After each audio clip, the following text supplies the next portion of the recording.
Hello, and welcome to another episode of Creative Inclinations. This is a podcast. It's a one-on-one conversation-based podcast about art, music, culture, entertainment, and more with me, David Steele. And today I have a very special guest, Sharon from the Artist Spotlight. Welcome. Thanks for coming. Of course. Thank you for having me. Yeah, this is great. We met pretty recently. I first heard about you from my good friends who I talk about all the time on this program, Mycelium Gallery. Yes. You had randomly gone in there to interview, because that's what you do. You go to artists and spotlight them, art galleries, Yeah. solo artists.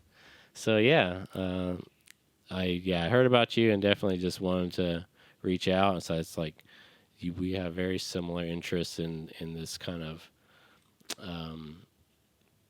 like spotlighting and trying to influence that kind of thing.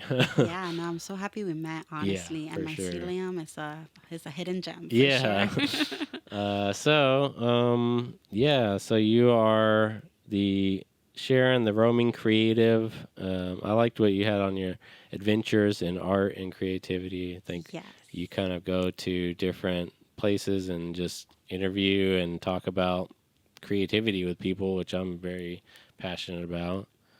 Um, so, yeah, I guess I kind of always like to start out and start from kind of the beginning and kind of see like where like the beginning of your personal artistic journey, what was like one of your earliest memories of creating art? Of course. Yeah. So let's take it back. So, Yeah.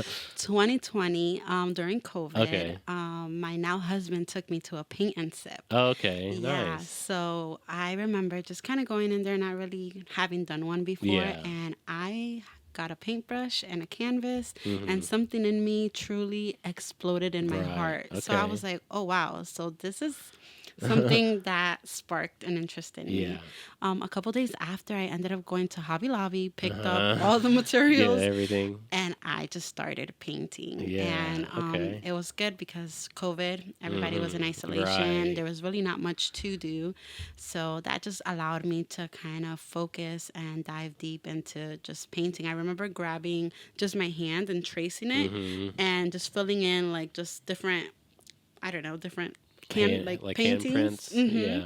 And I was like, oh my gosh, this looks so cool. And from Yeah. there, I just found my gift Yeah, for art. that was your passion. Yeah. It's interesting too, because it's like a lot of the artists and people that I've talked to. It's like they started out when they're like really little. It's interesting to meet someone that's you've kind of found art later in life Yeah. compared to most people. Yeah, I usually expressed art in like other ways growing up, maybe like my personality, Yeah, okay, dancing, like- always like bubbly. Yeah, But fashion or fashion, something. yeah, never in Uh-huh. like a canvas and a Yeah, paintbrush. Yeah. interesting. So yeah, that's awesome. Yeah, I didn't know that. Like I said, I just assume like most kids or most people like you start. I mean, I guess what do you have any memories of like whenever you were really little doing that kind of thing? I imagine. No, to be Not honest, really. no, I don't think art class, and I Yeah. wasn't really focused in art Okay. class Yeah. until that Interesting. day. I was like, oh, That was okay, something. yeah. It was the right time. That's It was- interesting. yeah, it was the right time that it unlocked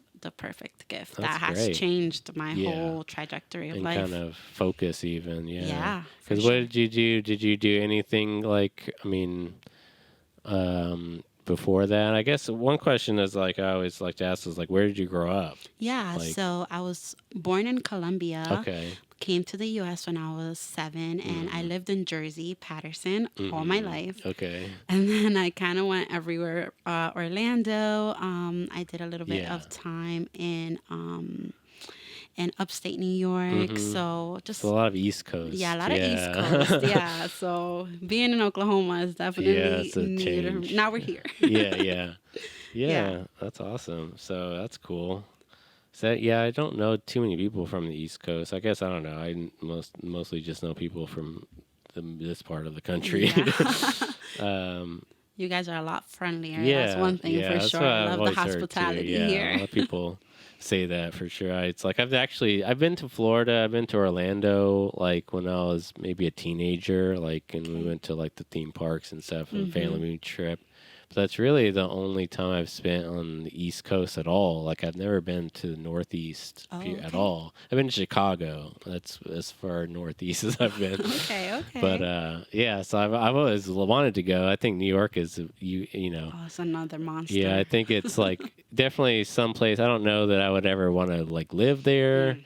but I think it's one of those places you have to You just have to visit. experience. Yeah. Yeah. Oh, that just, well, New Hmm. York truly unlocks my creative. Yeah. Like, I just feel like a new avatar unlocks when I go to New York. There's Yeah. art It's different. on the walls. It could Yeah. be a flower on the floor. You Hmm. just see it from so many different perspectives in New York Yeah. City. That's Yeah. one really cool thing. Just so many people there. So It's many people. yeah. Yeah, it's a melting pot of creativity, truly. Yeah, Hmm. and the all the cultures and everyone there Yeah. too. Yeah, yeah, yeah. Yeah, it's definitely some. It's definitely. I'll get there eventually. I don't know.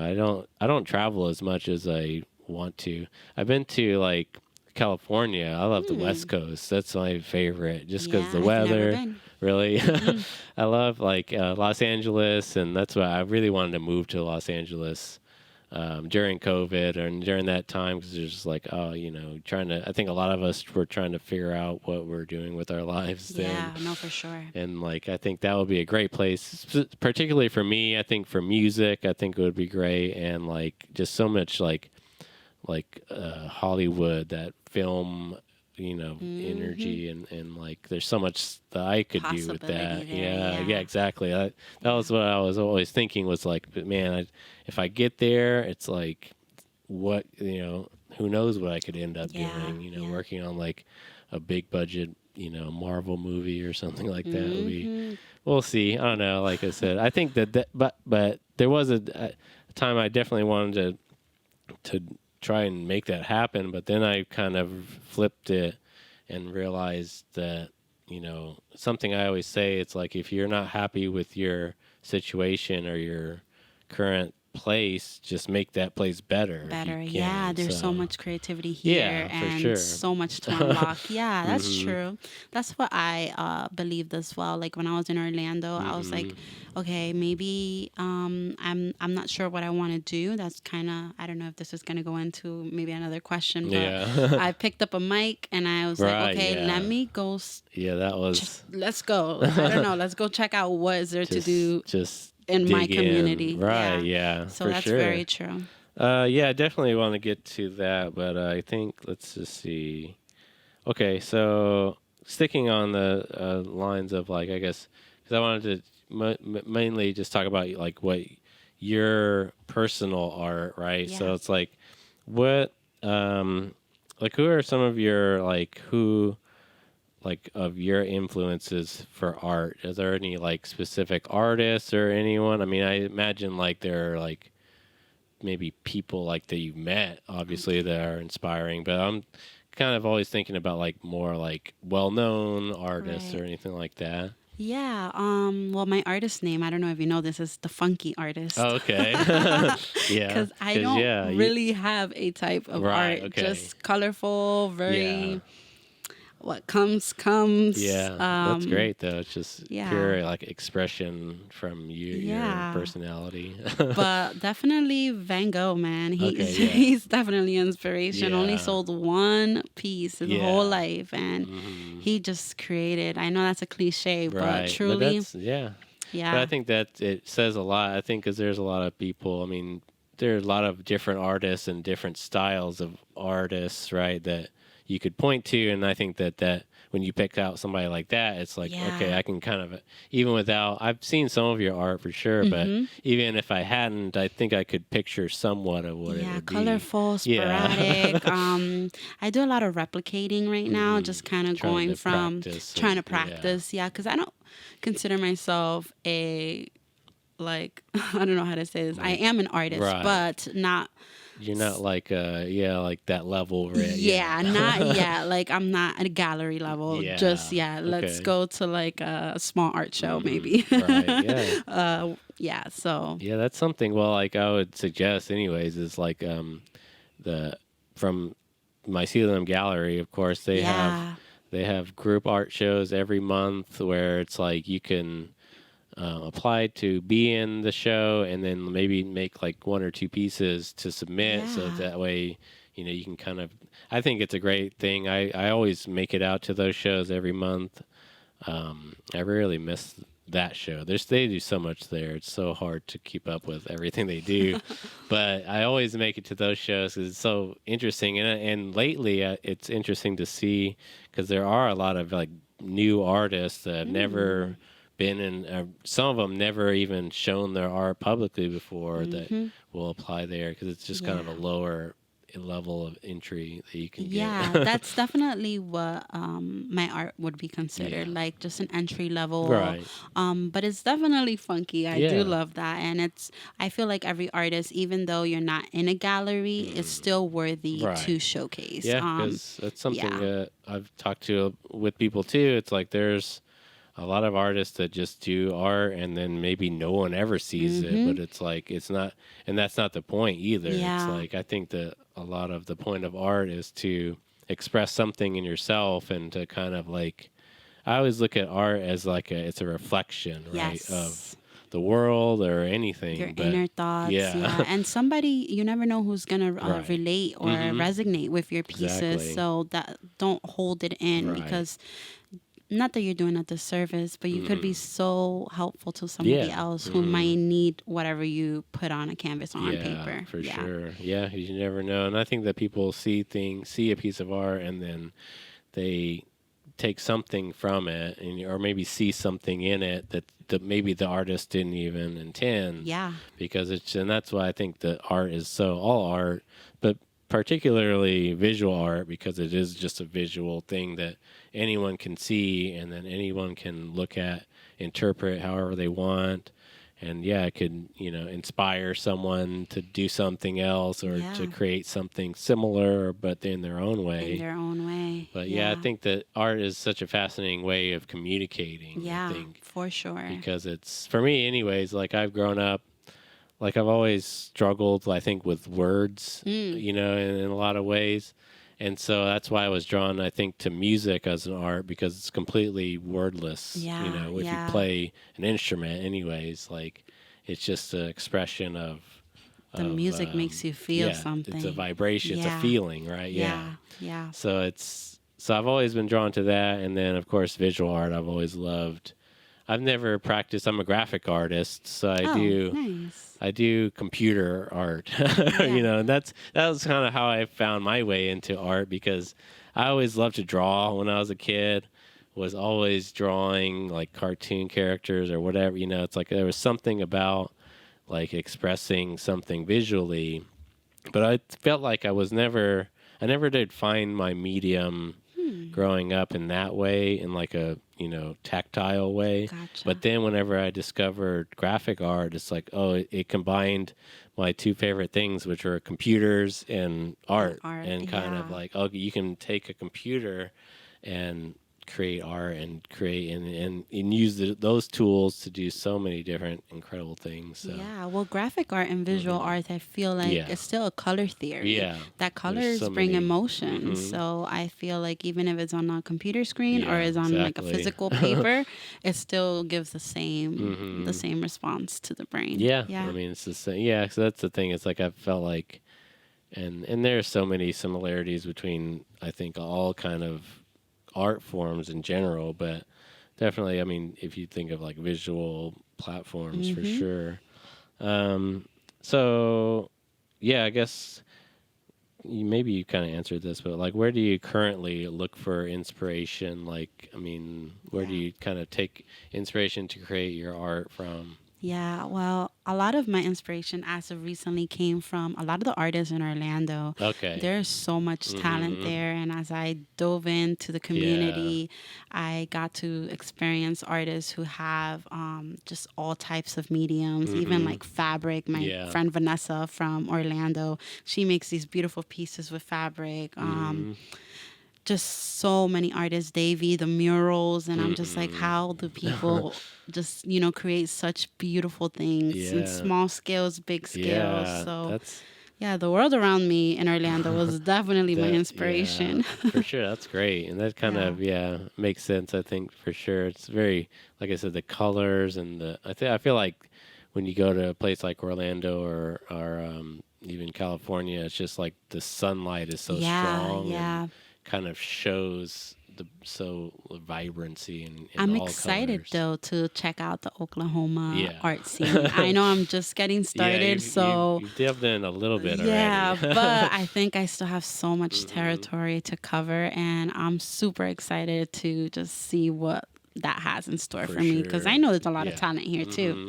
Yeah. Definitely. So yeah, that's what I was kind of imagine that answer to that question was like a lot of what you do. Definitely, you go out and find these artists, and it can be Yeah. very inspiring. Inspiring. You can Yeah. take something you see someone do. That's why I love the Mycelium Gallery so much. Is like there's something that I find very because I even though I don't really practice visual art Mm-hmm. anymore. I mean, even graphic art I don't really do these days, but there's something about going there every month. I mean, you can go there every week and see different art, So different. cool. There's always new stuff in there, but it's like I used to go there every weekend just to look around, see what's new, because you're taking in something, and then you're kind of taking in and feeding your inner, whatever it is, and then you take that and it comes back out in other ways, and Yeah. it's very like kind of.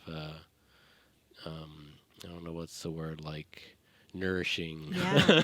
And one thing I love about Mycelium Gallery is that they Hmm. have activation stations. I Yeah. think a lot of galleries nowadays should incorporate Hmm. that. There's just a pen, paper, Yeah. colors. Right. Because You they could have. get inspired and do something Yeah. Right right there. away. For Yeah, sure. that Yeah. is the coolest They thing. have something called the artist closet.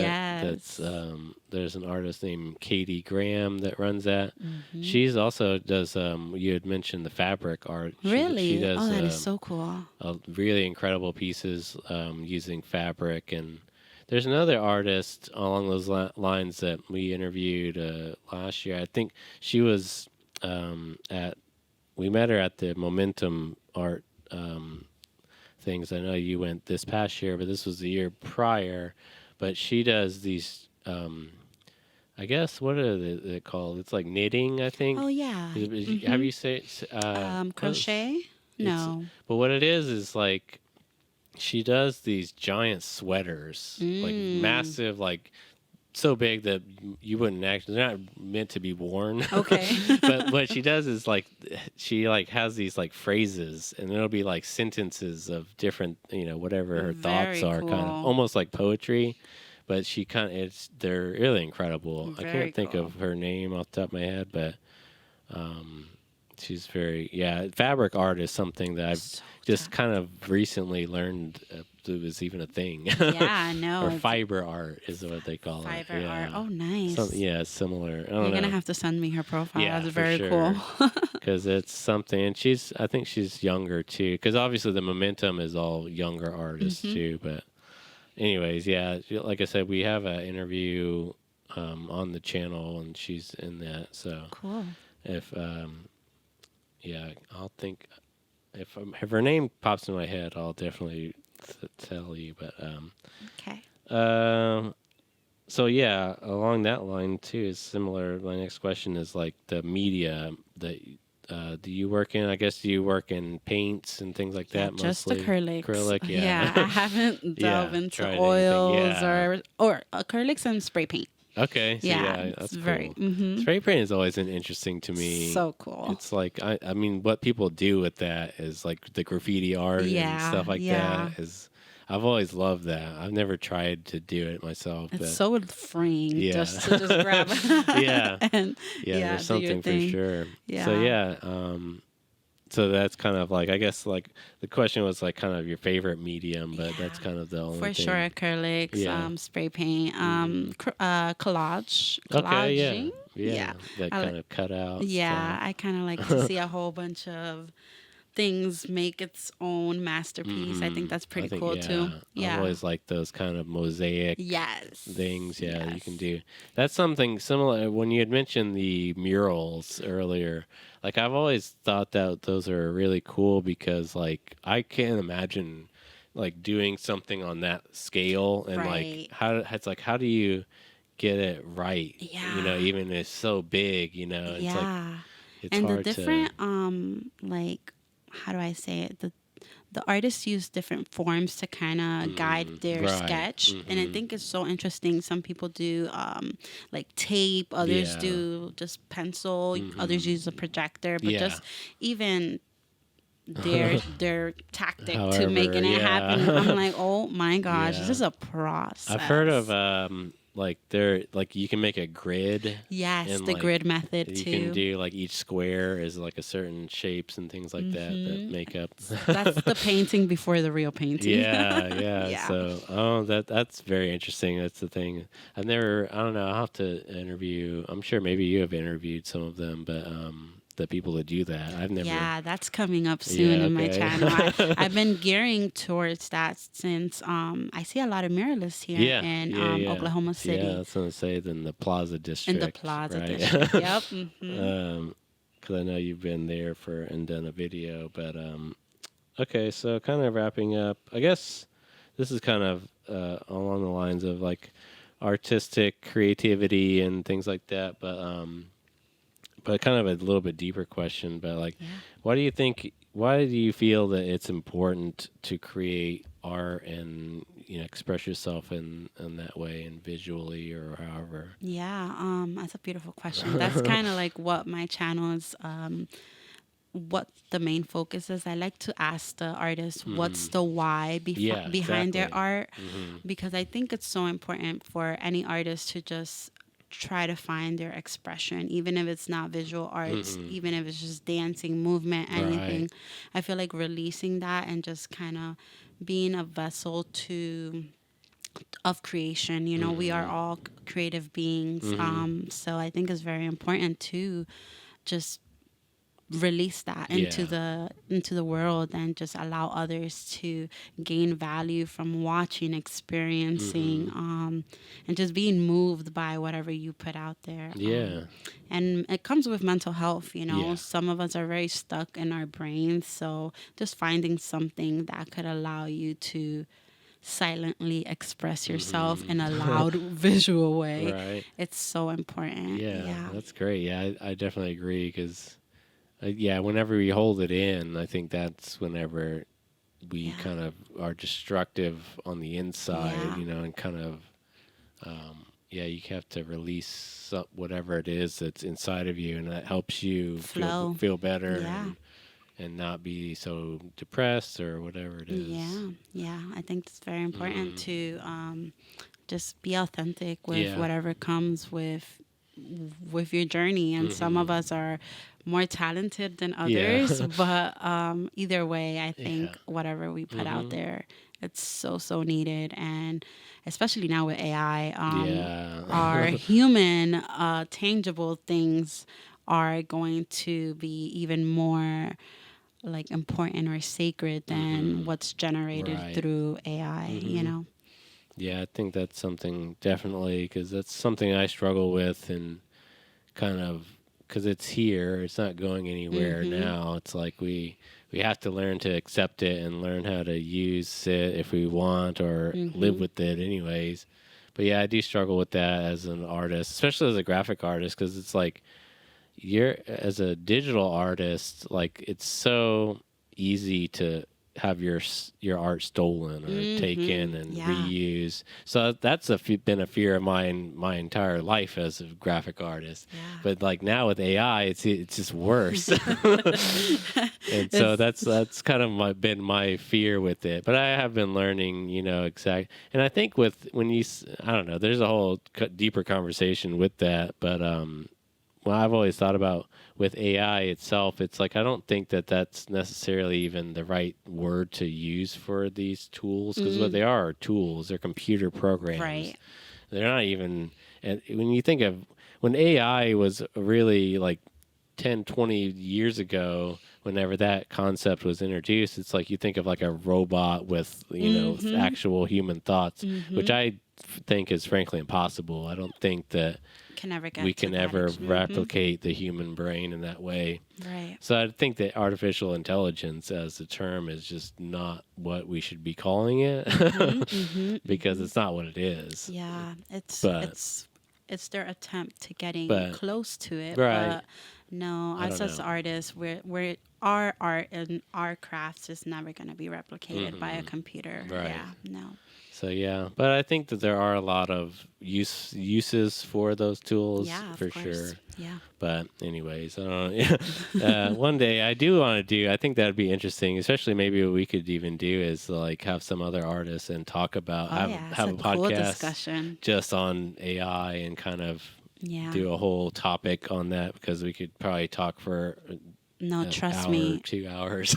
Artists have a strong opinion on that. Mm-hmm. I remember posting something online of like an AI, like a reel. Yeah. Someone straight up went into Right. my DM and was like, "Why are you supporting the Yeah. AI?" And I was like, "I thought it was so cool. Yeah. I'm sorry." So like I said, I think that, yeah. but I do think they're because I agree with them Mm-hmm. a lot, but also like I said, I mean I know a lot of like Nick Campbell. He'll talk about he uses it a lot for writing Yeah. and like kind of helping, Yeah. and that kind of thing. And it's like okay, I can see a lot of good uses for Yeah. that type of thing. It's but a personal assistant when Right. in that aspect of things, but Yeah. not for creating yeah, per se. I think yeah. that there is a line that you have Yeah. to kind of follow, but.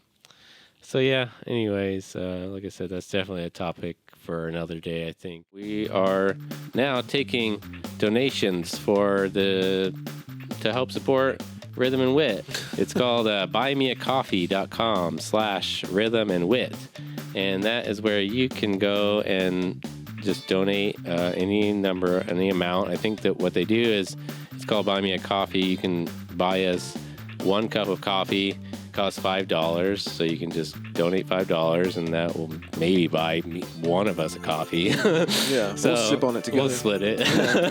So you can do that, or you can buy us 10 cups of coffee if you wanted to. So I mean, and that's like a $50 donation, and then that's all goes there. You can leave us a message on there, and if you do leave us a message, we will certainly read it on the air. And thank you for your support. And any of the money that we take from Buy Me a Coffee or any donations at all, we are going to use to put back into the show, whether it's buying new equipment, maybe some mics or cameras or lights or anything like that, or maybe even promoting and just trying to grow the audience, because that's something that I'd like to get into is, buying some ads and things like that to try to grow our audience in that way. Absolutely. And of course, that costs money, so we would love it if you could support us. If you have the means, please go to buymeacoffee.com/rhythm wit. Rhythm and Wit. I want to get into the main thing that you do. I think that because your visual art, I think is very fascinating, obviously, and I think I can't wait to see what you continue to do with that. But I think that what your real maybe passion, I think you can see, is the artist spotlight. That's my baby. Is your Instagram page, and basically what you do is go around to talk to artists and kind of help them. I feel like is important and the similar reason why I started this podcast channel, and it's like I like bringing people on to kind of help promote people and share what they're doing. Correct. Yeah. So, what is it? What made you want to start spotlighting other artists? Yeah. Well, putting in the work myself, I was like, oh wow, after your piece gets hung, people kind of just forget about it. Who's the artist? Sometimes you don't even see what the little sticker next to the piece says. So I was like, I feel like us as artists should leave a legacy here. And that's kind of where that started. I remember I was sitting in my couch and I was like, all right, I need an idea. And the idea to start at least an Instagram page to promote the artist came to mind. And a lot of artists were on board, which I was they were very receptive. And I was like, yes, okay. Yeah. And after that, I was like, okay, this could go further with like actually speaking about your art. What's the why? What led you to create this piece? I don't think a lot of Yeah. the art doesn't speak, so the Right. artist needs to speak pretty Yeah, much. That for was sure. my yeah, that was my vision behind it.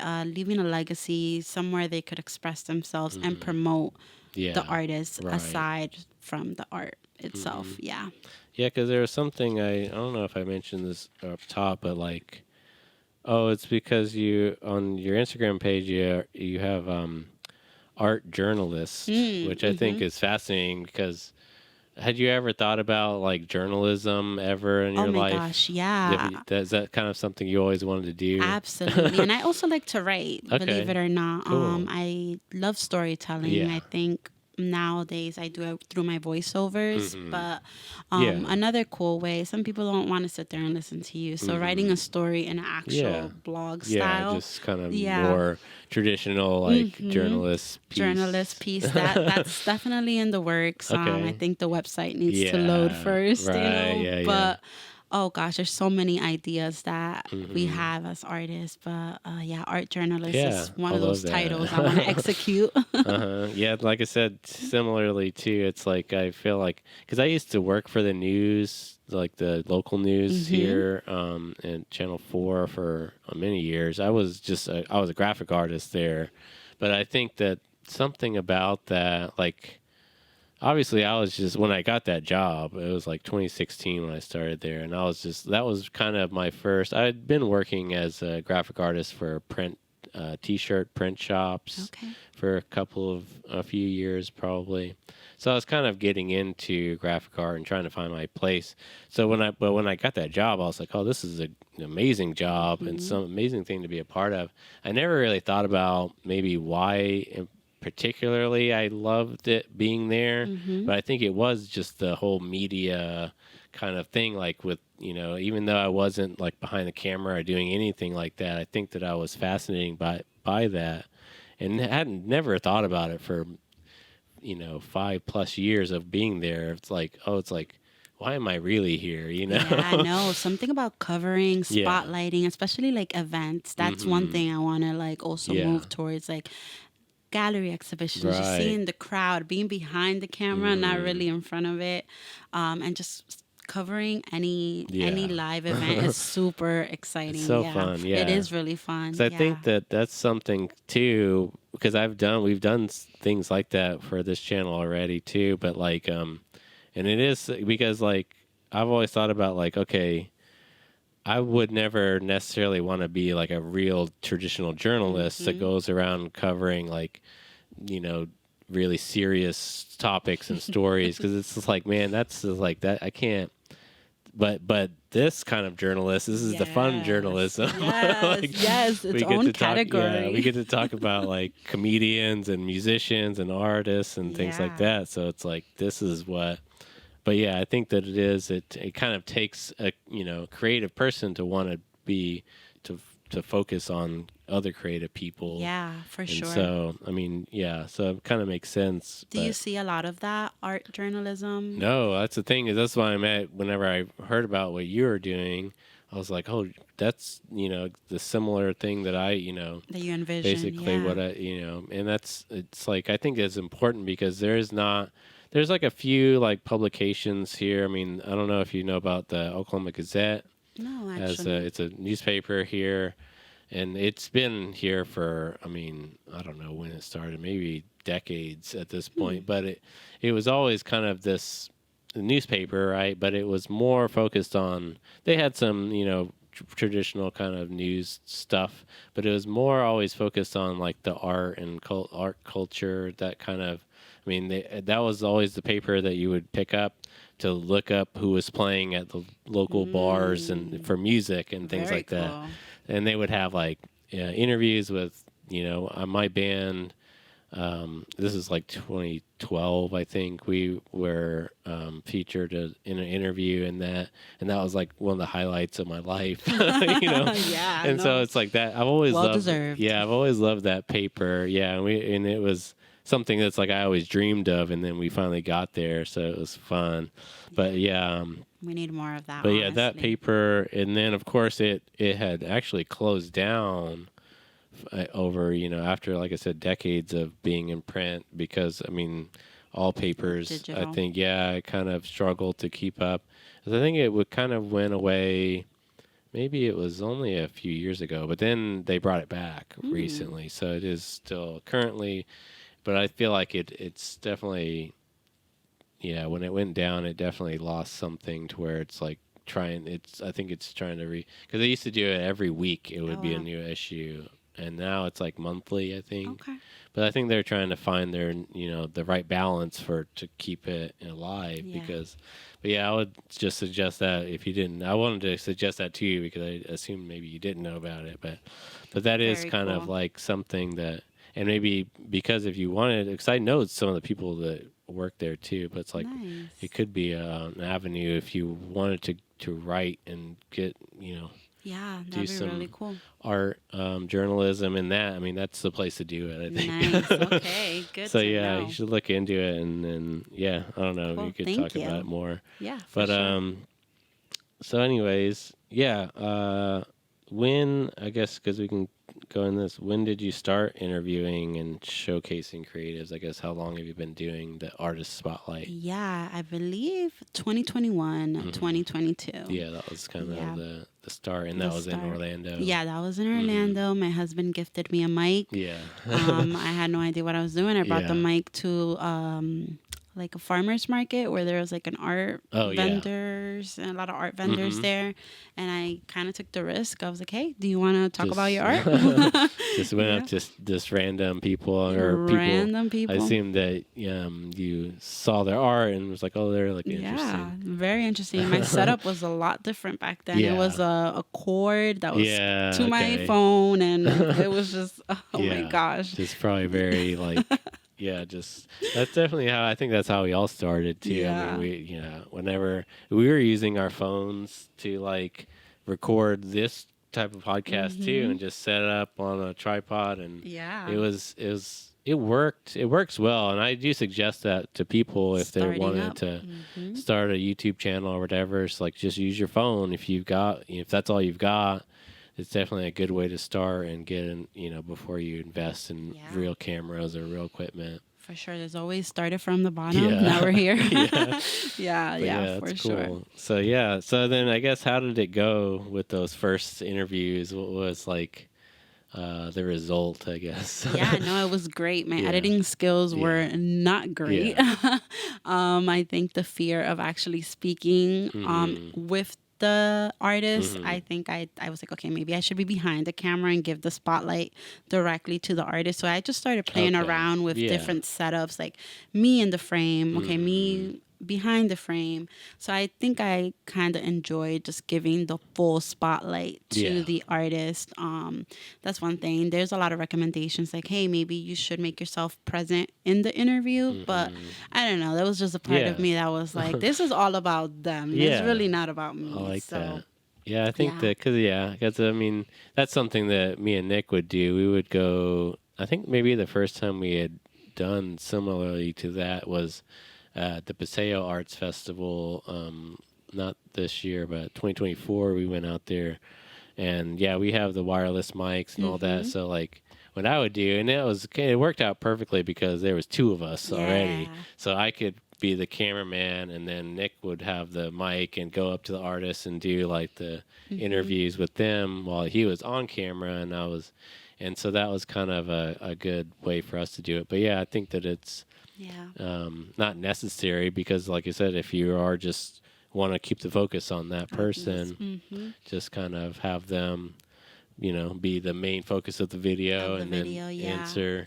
Because you could ask the questions and then cut to just their answer. Editing now is a lot easier. I've learned so much. If you go back to the beginning of my page, you can see even the audio was terrible. Oh my gosh. But listen, it just shows how growth and anything that you put your mind to is so visible, honestly. Sure. Once the more you do it, you get better. I mean, each time, for sure. Each time, So that's great, Let's see. What do you love the most about doing this type of work? Yeah. Honestly, just hearing the artist Yeah. why. Like it's usually something so profound. Yeah. I haven't met an artist that just said just because. Yeah. They always have some kind of They always interesting have reason. something. Yeah. Yeah. And I think, you know, and a lot of it is their their like their down season in life that Mm. actually allows them to create. So they usually tell me they're alchemizing that sadness, that Yeah. depression, that trauma that they went through Mm-hmm. and making it into art. And you know, there's a few that just they're so talented and they just enjoy Mm-hmm. to show off their talent, but it's Right. just so heartwarming to see that everyone just kind of goes through something but they Mm-hmm. come out in the other Yeah, side. and And then kind of use that to fuel something. yeah, So yeah. I think that there are definitely a lot of creatives people, because I know a lot of artists. I mean, including myself, is like I feel like I have no choice but to create and to Mm. output something. Like I feel like if I don't, I've seen what that does to me, because that was during the pandemic when you're locked up, and well, like whenever because I was playing in bands pre-pandemic, and then that came around, so that ended a lot of live music, and then yeah, the band I was in split up, and then a couple of those guys moved after that, so it's like that was done, and then yeah, I was just not, I was miserable like every Mhm. day, and it's like, and I didn't really know why exactly, obviously that's an obvious thing that you're not playing, you were playing music and now you're Now not, you're not. but Yeah, like I literally. hadn't really thought about the need for that, Mm. for that output of creativity.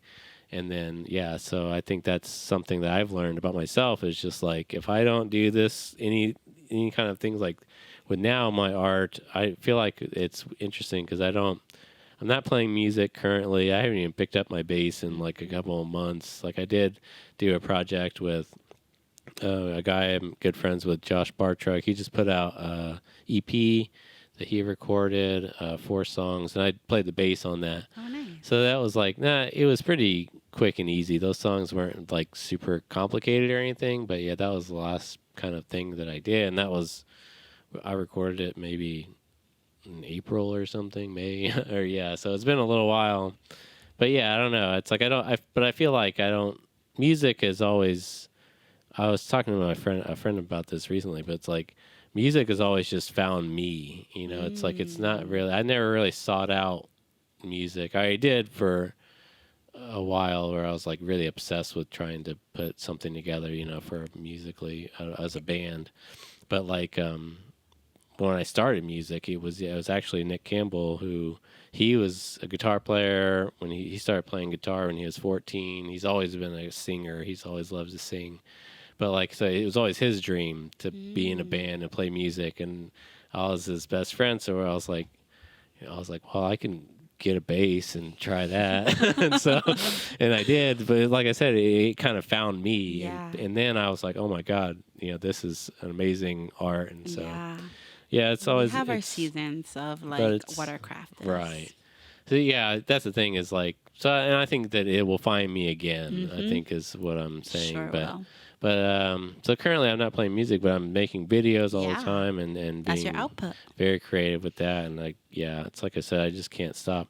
And speaking of too, Josh, he's like one of the most amazing songwriters that I've ever known. Like Wow. he's just like, but it's like it's an obsession for him in a way, where it's like I think that for him writing songs is like eating food. Like he Oh, has to, wow. it's like Yeah.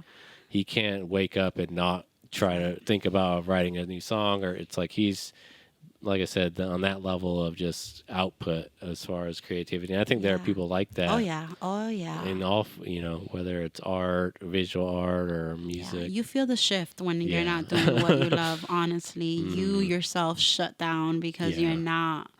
you're not outputting pretty Hmm. much. Yeah.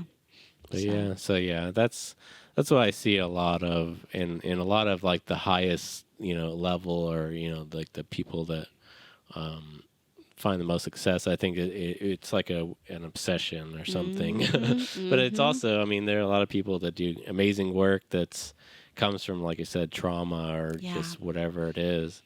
Oh yeah. Which we all have. So Yeah. Yeah. No, for it's sure. we all have that, I think, to kind of fuel. So, what have been some of your most memorable or favorite interviews that you've done so far? Anything like pop in your head? Yeah. Oh, okay. A lot, Yeah, actually. yeah. It doesn't have to be one. It can be like a couple of things. Wow. I'm just trying not to butcher anyone's name. Oh yeah. Or you can even just talk about, I don't know. Yeah. Yeah. No. Honestly, I believe. So at the beginning of it, I actually got into like a gallery, and I was able to interview one of the young ladies that had a piece in the show. And I remember just kind of just I chose her out of everyone, and we did the interview. She kind of expressed herself. It was so deep. It was kind of darkness and light, and it was just such a cool piece. Comes to find out, she won the first prize award for that whole art exhibit, and it was just really cool to kind of that it was like I was led to her, like you said. It kind of like found me that opportunity. Right, And Mia Gage was her name, actually. Okay. There you go. Yeah, Mia Gage in Orlando, and it was at Nice. City Arts. And just it was so moving, and it was still like me trying to. That's when I elevated a little bit, and it came out so awesome. And she Nice. ended up winning. And Yeah, that's what's cool. It's like you had chosen the winner before you knew. Yeah, like that resonated so That's much with me. crazy, I was like, yeah. oh wow, okay. That's awesome. And then even all my good friends, we did a lot of creative projects. They had their own art exhibits, and we got to do like promo videos for them. Oh, nice. So Yeah. I think that was kinda help. That super was a whole- cool. Seemed like a whole kind of Production. Yeah, a whole like experience with that. Yeah, and event. that kind of led me into the role of like a creative director, and I Okay. love that too. So I'm just like, okay, Sharon, you're multifaceted here. Relax. Yeah. So, do you pick think you're good at like organizing? That was lots very of cool. things? Yeah. I think we did a really good job. We kind of got together, put a concept together, Yeah. and did a promo video for an art exhibit. Yeah. So I thought that's another thing that artists should incorporate, because Yeah. it definitely brought a lot of traction to the exhibit. Yeah. Yeah, that's definitely something I'm fascinated with is like promotions, like we do. Yeah. Promo videos. What we do is like usually at the beginning of the month we'll do a podcast or whatever, me and Nick, and then afterwards we'll sit down and record just like quick promos for like mostly all of his shows, because he's got so much going on. But then I'll always incorporate like at least 3 or 4 different usually events that are going on at the gallery. Nice. It's like I'll make a promo just to help try to promote it and get people to go there. Yeah.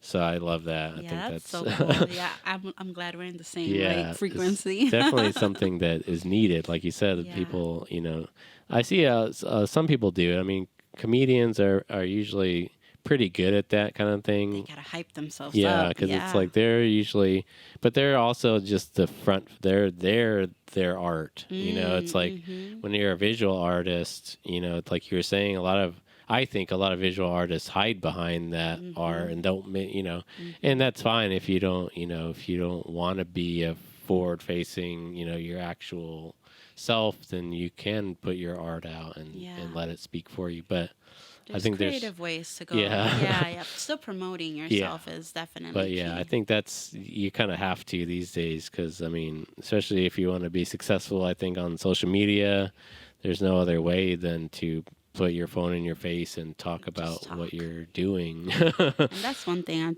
we have to show up more just as a everyday life. People have to resonate with just, who's the person behind the artist spotlight? She is regular schmegler 9 to 5, and then this is what she does.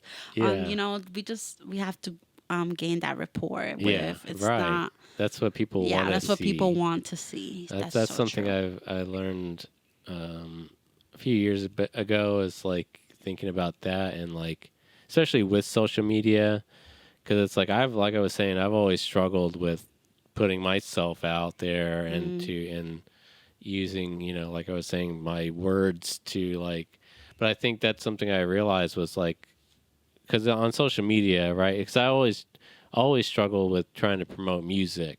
Whatever show we were playing, it's like, okay, we're going to I would make a poster, make a nice whatever graphics and try to push that out. But it's like, okay, you might get a few hits here or there. But then it's like, if I ever posted a picture with like me or the band, that would always get the most interactions because people want to see other people. It's they don't care about your awesome logo or whatever it is. It's like, it doesn't matter really. It's like they want to see your face. They want to hear your voice. The face behind the brand, for sure. So I think that's definitely the most, but it's also the hardest thing for most of us. Oh my gosh, yes. Yeah. So, but anyways, so I guess kind of the last thing about like kind of this artist spotlight was I wanted to ask was like, what's been the most challenging aspect of doing those interviews and all of that?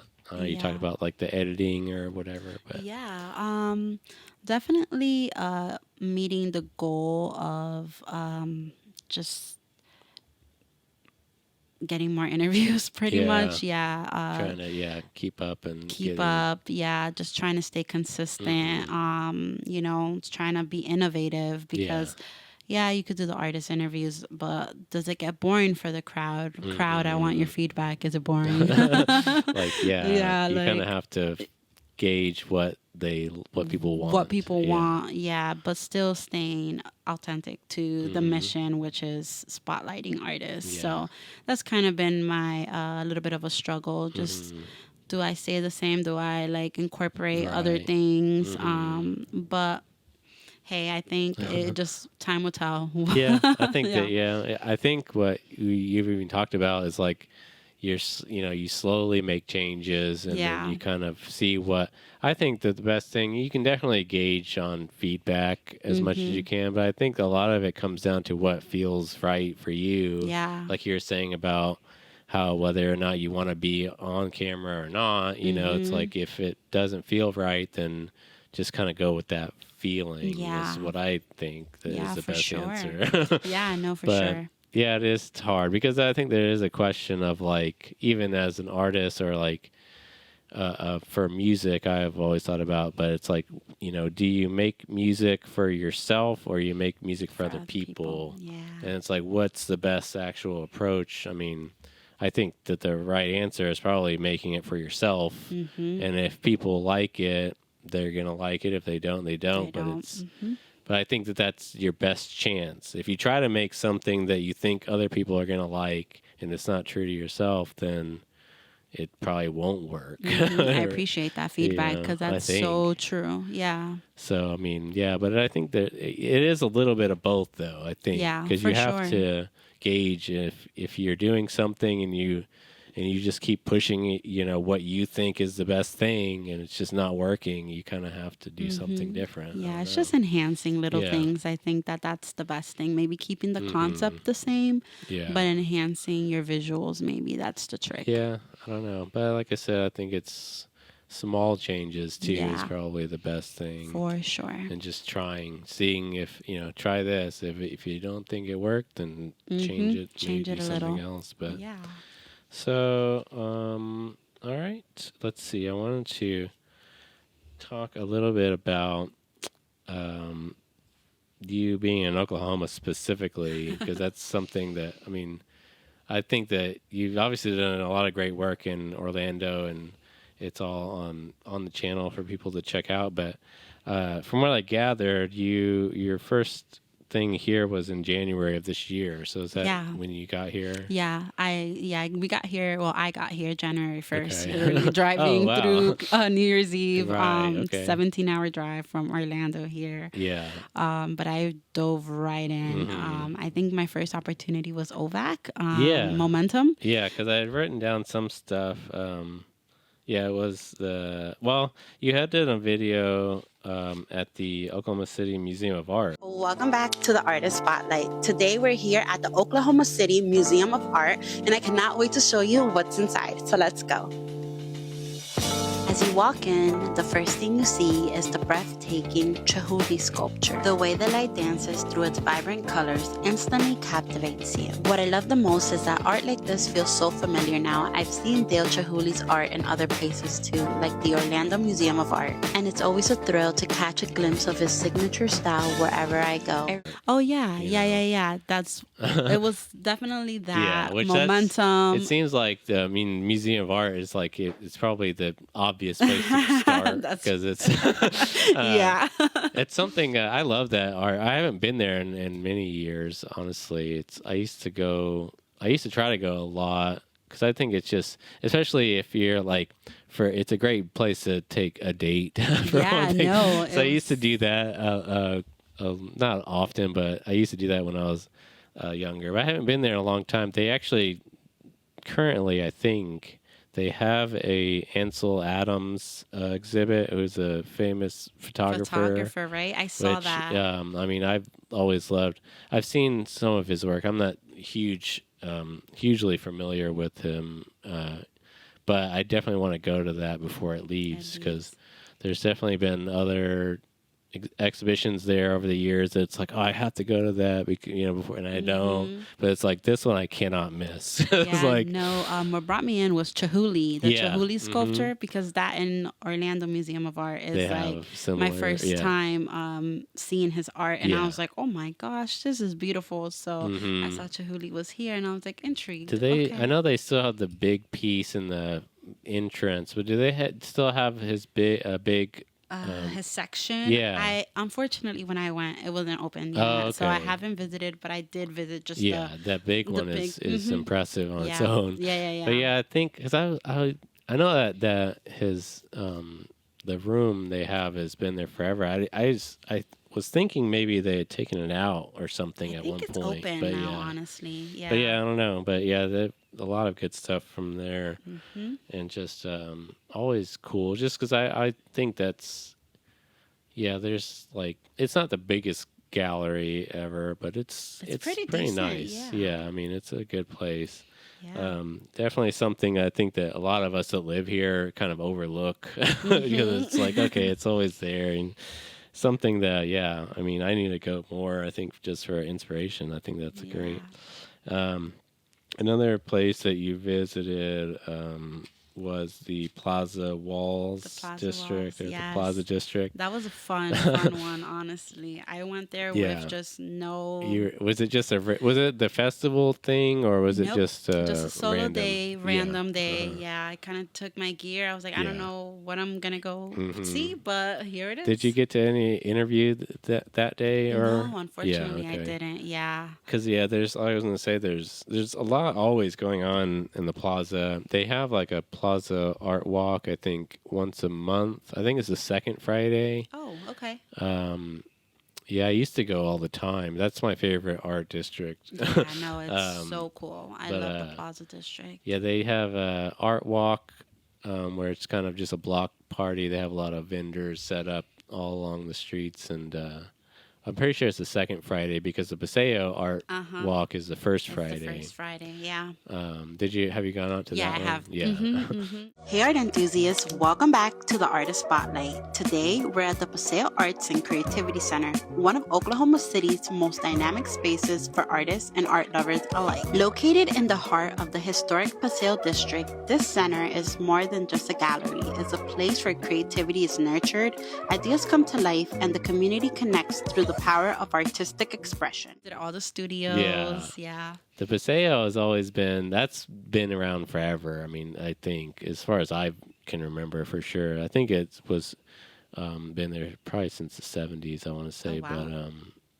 But so that's definitely been the art district of Oklahoma City for many decades. But like then the Plaza kind of picked up maybe like 15 years ago or so. Yeah. So it's the newer, but the Paseo Arts, I feel like those are kind of the two main art districts here, but Paseo I've always thought of as it's more traditional, yep. More, but I find that boring. So I don't go there as much. And now it's growing, which is great, but it's also like You have to lost. diverse. It's always. I feel like it's lost something over because whenever probably in the like early 2000s and 2010 era, that's when I used to go there all the time, and it was very kind of more like community, very kind of community Hmm. driven, and now it's more like feels more corporate. I don't know. Yeah, I'm glad you said that because I got that feel too. Hmm. They weren't very receptive to like Yeah. artist Oh interviews. Yeah, I yeah. was like, I'm okay. I I mean, think yeah. it is an older crowd in there Right. as well. Mm. Just and I understand that they're not, they're Yeah. not camera. Hmm. No, I don't know how to say it. They're just not very comfortable in front of Yeah. the Yeah. camera. Yeah. Because So I feel like maybe with that place, it would be more better to like set it up in as a advance if you were or to. Yeah, written artist you could do interviews. like a yeah, Hmm. honestly that would be probably a good Yeah, idea actually. just got to be innovative. It's Yeah. okay, but Yeah, you kind of have to figure out what what it fits is. for each Yeah, for thing, each so. thing. Yeah, But yeah, for honestly. sure. And I think Paseo is great. They have the Paseo Arts Festival. Did you go this I year? did. Yeah. I had some footage of the Okay. interviews. But you haven't put it I out have yet? not put it Yeah. out yet. Yeah. Yeah, that one, that is my, I still go. I actually didn't go this year. I was a little busy, but I usually go every year because it's just that's the most fun art festival I feel like, and it's It was yeah, big. really big. Yeah. A lot of people go out there. Hmm. They always have a lot of music. I do wish that the music, they have always really great acts, but I feel like their stages aren't well. They. I wish they could upgrade and have a little bit better Hmm. stages Hmm. because I it's see. kind of I don't know. It works, and a lot of it's hard. I'm sure it costs a lot of money and Hmm. everything like that. But I think that the Plaza, because the Plaza District, hey, they have the festival in the fall, Okay. so theirs is. I feel like they have a really big, nice stage out there for their music. Really? But it's like yeah, usually just one big stage there. Um, which I love. I think that's kind of more of the music focused, anyways. But Yeah, and it's more urban. yeah, That's yeah. So but it gives a different vibe but for yeah, I sure. don't know. That's kind of. But I think that mostly I've always been drawn to those for the music itself because Hmm. they always have local artists there. Artists. Yeah. Um, but yeah, so I'm glad you got to go to each of those. I think that's also when you start to dig in, then those are the two main things that come up. But I also wanted to talk briefly. You went to the Cowboy Hall of Fame.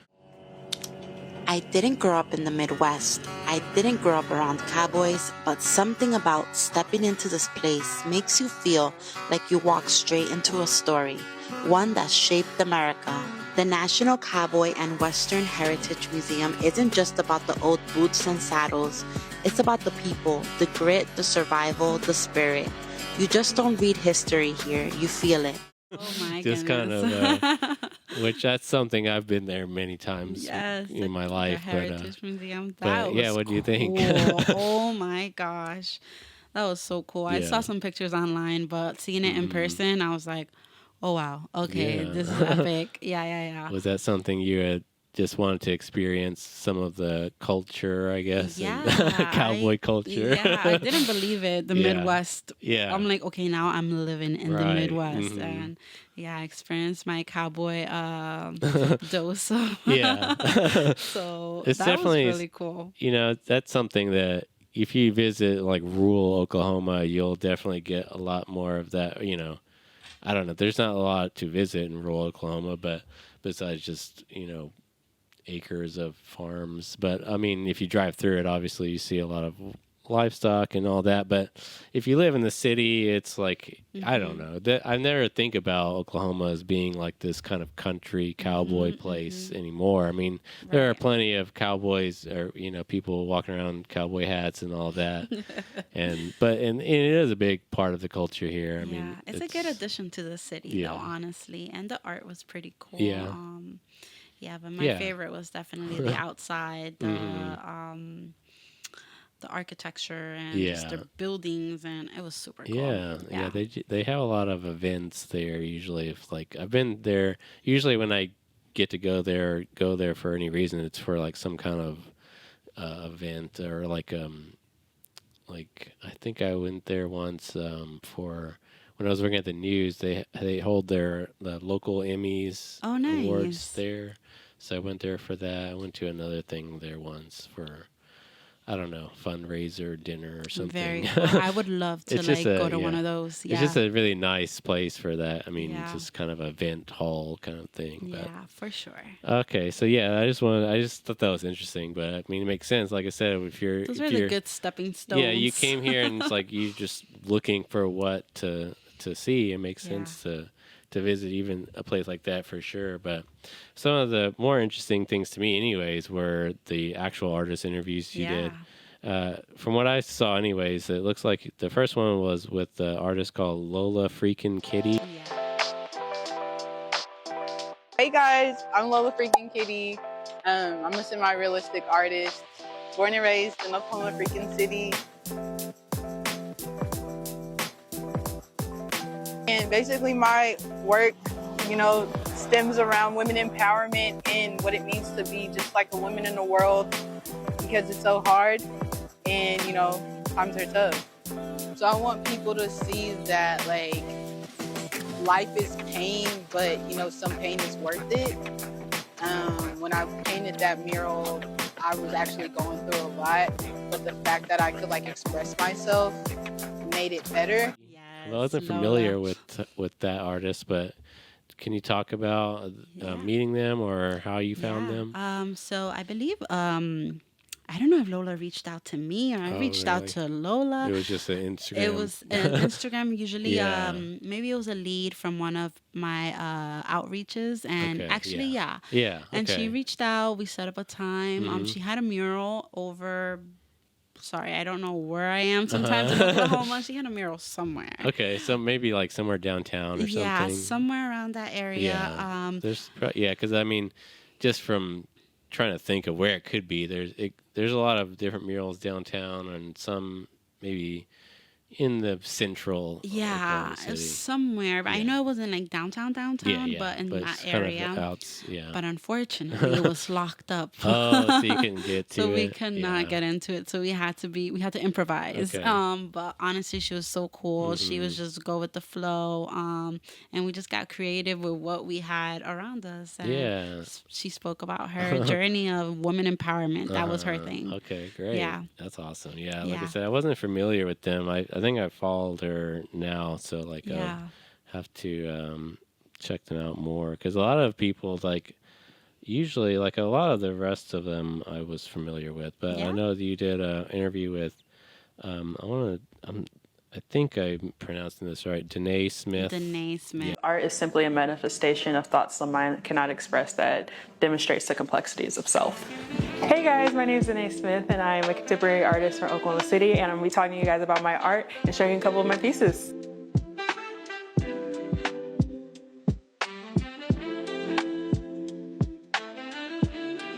So I was born and raised in Oklahoma City. I've been in Oklahoma City all my life.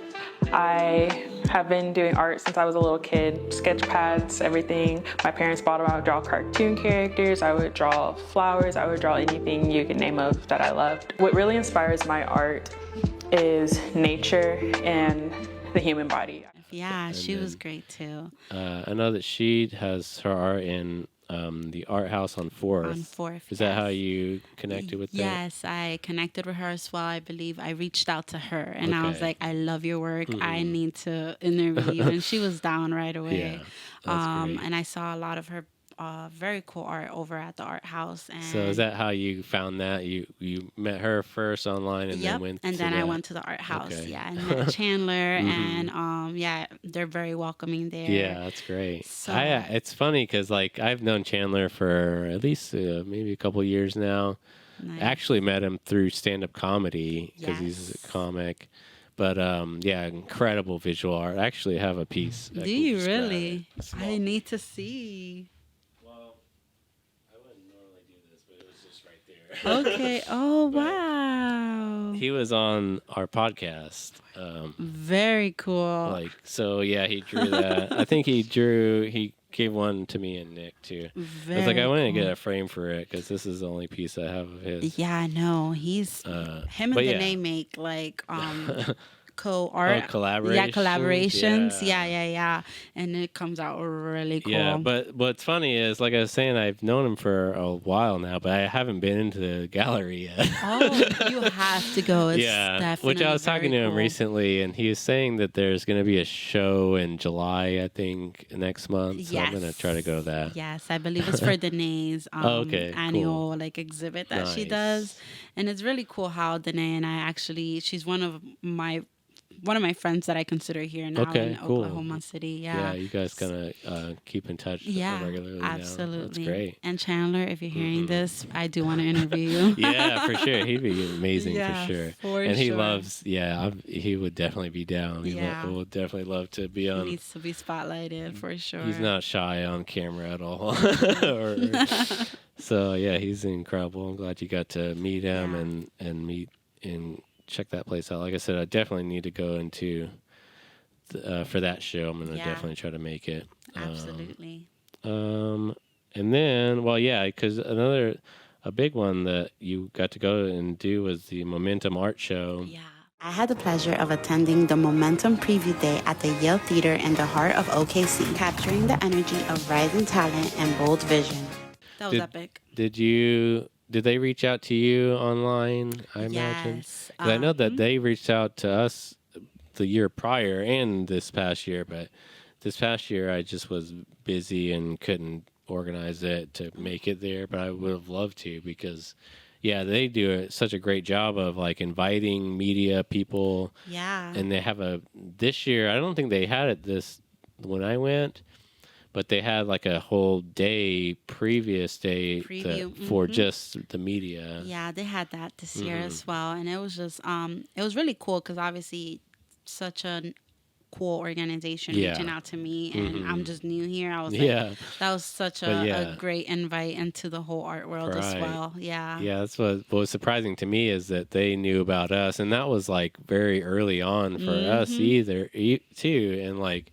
I was like, oh, they really have their finger on the pulse and watching who's, doing these things. Oh, yeah. And they have so much resources for artists and so many amazing things. Yeah. Yeah, that's the people who run it now are the Oklahoma Visual Art Coalition, which I don't think that Momentum has been a show for a long time. So I remember going there and probably 2012 and maybe even early 2010s I would go and I think it was a different organization that ran it back then, because I think it may have even went away for a while, but it's always been the same concept. The premise is like artists under 30, I think.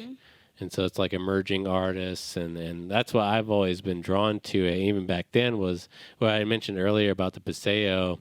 And it's like I got sick of going to their art walks and the galleries there because it's like, okay, it's the same flowers, the same animal paintings. It's like, okay, whatever. It's like I've always loved like expressionist art, like what Mycelium Gallery does, which before them there wasn't really anyone doing. There was a gallery many years ago in the Paseo that was called the Twisted Root. And I think that they eventually changed the name to just the Root. And it was like they had a small stage in there for music also. So it was a cool music venue. But the art in there was the same type of expressionist art like in Mycelium Gallery that's all very just abstract, very weird, very abnormal. Funky. Yeah. And that's like what I love is like I just love abstract art, just something that's like I want to see something I've never seen before or you can't, you can only imagine in your mind, That's why these emerging artists are important because they have all those gems. Yeah. So that's why I've always loved Momentum for that reason. It's like, okay, this is more of the interesting art in my opinion. Yeah. And so it's always been a great show, and it was amazing when they reached out to us to do, because we got to interview we did 2 interviews. They had 3 kind of spotlight artists. Yes. And the year prior, and one of them was the I still can't think of her name. It was the fiber artist that I was talking about.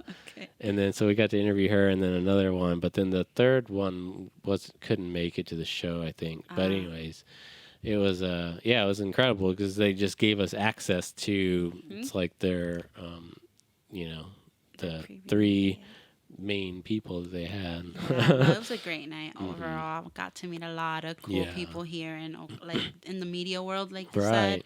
Yeah, but because you meet other people that are. That's like I really wish I'm gonna definitely try to go next year because I should have went this year just for the networking aspect. Yeah, for sure. Because I imagine you got to meet Lauren Schlepp from that too, and did their interview on the channel. Yes. Because I remember I think she was the one that reached out to us initially, even. But she's a great artist. She does have some stuff in my See Them gallery, or she submits to their group art shows occasionally.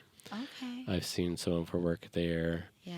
Lauren she was a great interview too. Yeah, she has a lot going on over at a wellness center. Yeah, that was something. It was called. Is it called Radiant Living? Yes, Radiant Living. I hadn't heard of that before. Is it?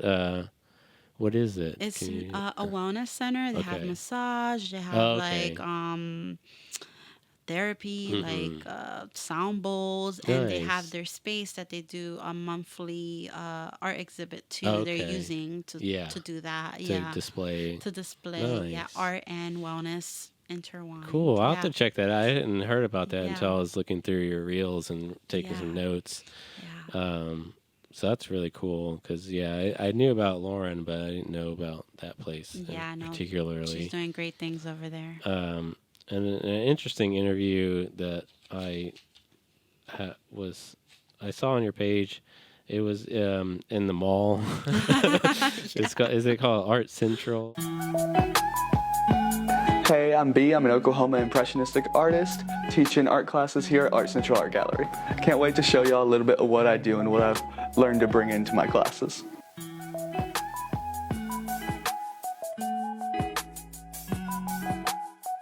Yes, Art Central with B. Yeah, B. Smith. I had seen that place. I love the mall. That's something particularly Coral Springs Mall. I growing up here, I used to work in that mall when I was a teenager in high school, and so it's always that mall in particular has always held a special place in my heart. It's very nostalgic for you. It's like I go there and like I don't know. I love the both. We have that one and there's one that's not far from here, Penn Square Mall. I don't know if you've been over there, but those are the two main malls in the city. But I love both of them. I don't know what it is because it's like, I don't even do a lot of shopping. I think there's something about going to a place like that and just having people everywhere. There's like a certain energy. Oh yeah. But anyways, Coral Springs is so I've seen that place, but every time I'd walk by it, I'd never been inside. But it's like I'd see it and I'm just like, what is this? Because a lot of times you'll see a place like that especially in a mall, and it's like, okay, there's so many like people in there trying to make money. That's all they care about. But it seems like this place is actual kind of B is in there teaching classes. It's so cool. That's awesome. There's a lot of actually advocates in there for the arts that are teaching courses. You could go in there and kind of see who you want to mentor you in a way. Yeah, and take classes for different artists. That's cool. I didn't know about that. So I'm glad I was able to shine a light on that. And B was such a great support. Oh, yeah. So does he own it or no, he is just he is an artist within the actual gallery. He has pieces in there, but he also teaches art classes. Cool. Not sure who the owner is. I didn't get his name, but there's just a lot of artists within the space. That's really cool because like I said, I've seen it before, and then you see something like that and you kind of you hope for what you think it should be, but then you assume it's like because there's a lot of like places there's like a place in Penn Square Mall that has like all this art that they sell, but it's like it's just printouts of stuff that they're just trying to make money, which is that's fine. I don't know, but it's just like so I wasn't sure exactly what this place. This is like some real artists trying to do sell their work, which is always a struggle for them. So hopefully it's a perfect that location for an art gallery. I mean, especially Quill Springs. It's definitely like Penn Square is definitely like I think the busier mall. Like Quill Springs used to be. When I worked there, it was like in the heyday of like before like online shopping was really popular. I mean, it was probably before Amazon was a thing. Oh gosh, yeah. And so like you had to go to the mall if you wanted to shop. And so definitely with online shopping, Quill Springs has really taken a hit over the past 10 years or so. Because it used to be a lot more vibrant, a lot more stores. Like even the food court, that's where I worked. Like it was just there was always full of people, and now I mean there's still people there, but it's just like it's sad because like half of the stores are just empty. You know. Yeah, I did see that. Yeah. But I don't know. There's something about it because I was just at Penn Square today. Because what I do is it's a weird thing that I do, but I'll go there and get a coffee and sit in the food court, and then I'll take my notes for the podcast. Okay. And I have to do it there for some reason. Like, I mean, I can't sit here and do it. Okay, no, you have to. It's weird. No, I totally But get I think it has something to do with the energy. So I thought about this or why I do that. But it's like, I think, because I grew up in, I have like 5 siblings. Oh, do you? So I had, and I'm like the second to youngest. So like my house is always just loud.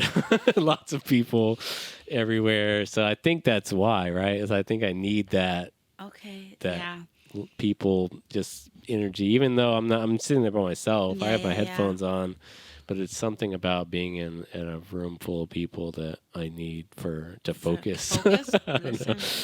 It's weird, but I don't know. I just wanted to bring that up. I love that. I go to a coffee shop myself to get work done. So I could do that too, but too. It's something about the mall. The mall, yeah.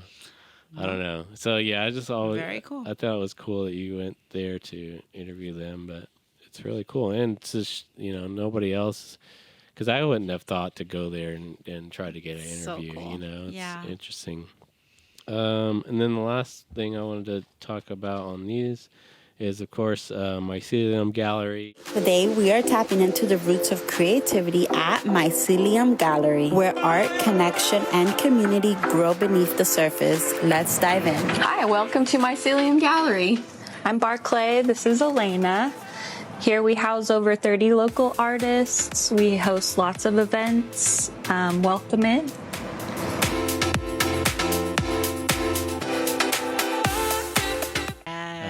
Very good friends at that place. So how did you find that? Were you? I think you told me. Were you just literally drove by it? Yeah, and I saw the post for the artist's closet. Okay. Yeah. And so that's how you'd heard about it online. I had passed it. And then I was like, okay. And then I saw the artist's closet, and I was like, okay, this is a sign that I have to go in there. But I wasn't expecting what I was expecting when I walked in there. Yeah. That's cool. Yeah. And so you had gone there and obviously met Elena and Barclay. And they're always very open with such good sports. I walked in there so random. They were probably like, who is this girl? I was like, hey, guys, do you want to be interview? And they were like, bet. Yes. Yeah, because we do lots of Barclay and I have been doing she does spotlight interviews for their when they opened originally, it was in a different location. It was further north. It was much smaller. It was basically like an office where they had rented out kind of maybe like 2 of these office kind of sections, and then they turned it into, it's basically what it is there, but in a very smaller scale. And like did the whole blackout walls and everything. Cool. And they had like one of the rooms was, they call it the cave. It was like a UV light. The mushroom room. Well, yeah, they have that. Yeah. But it was similar to that because they had another mushroom. It was the mushroom, but it was smaller, but it was a very interesting thing because it was like you could go in there and sit and maybe have like 3 people sitting there, and that's how big it was. Okay. But it was a very like quiet little space. You could go in there, and it's not quite the same. What they've done there is impressive for how it looks, but it's an actual full room. I mean, for what they had before. It was very, very small, but it was incredible. But they would have spotlight artists each month, and they would have one artist have a display of an exhibition of their art. And so she wanted to do an interview show kind of thing with that. And then so I started helping her film it because I was getting into this kind of stuff around the same time. And what's funny is if I hadn't gone to do that and kind of learn that I could do an interview, like I don't know that this whole podcast would exist. Wow. Because like I was helping them do that, and like I was just setting up the cameras and the mics and hitting record. But then I was like, oh, this is kind of easy. Like I had all the equipment, I knew how to do it. And I was like, I can just do the same thing and just interview whoever I want too, Yeah. So like that's kind of how Rhythm and Wit came about. So I definitely have them to thank, at least for help facilitating and giving me the opportunity to practice and to learn how to do that. That's very cool. It usually starts like that. One thing leads to the other. Yeah. But yeah, it's interesting. But so yeah, we've done, and we continue to do those each month.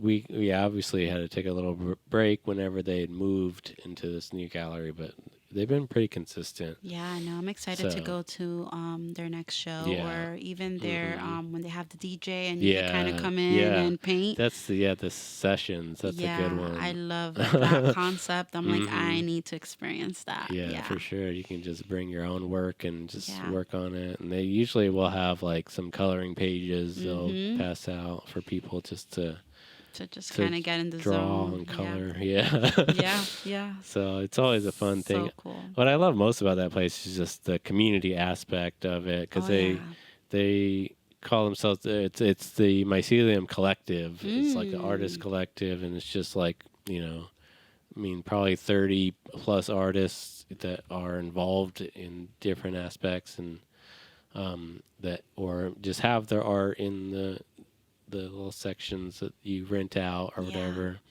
or you can go from like just even like a shelf and just have jewelry, or they have a whole wall section that you can rent. There's just art everywhere in that place. Yeah, literally. Definitely. There's another place. It's not quite an art gallery, but I wonder if you've heard of it. It's called Craig's Emporium. No. It's basically a kind of a shop. It's a kind of a gift shop, but I've always thought about it, or especially what Mycelium is becoming is similar to that place, because you go into Craig's, it's on, it's not too far from here, but it's like on 23rd and Classen area. Have you seen there's this gold dome? Oh, yes. It's right across the street from that, that area over there. But you should check it out if you're just on a weekend and want to check it out, because there's just so many just things for sale, obviously, but they have like a lot of like kind of spiritual kind of like incense or different. They have some art in there for sale, or not necessarily like art pieces like a local artist, but it's really fascinating. But the thing is like it's just crammed full of stuff. It's just like there's just stuff, and it's kind of pretty big now, because they used to be in the Paseo actually, and they had a decent sized space there, but now in this new place it's just so big.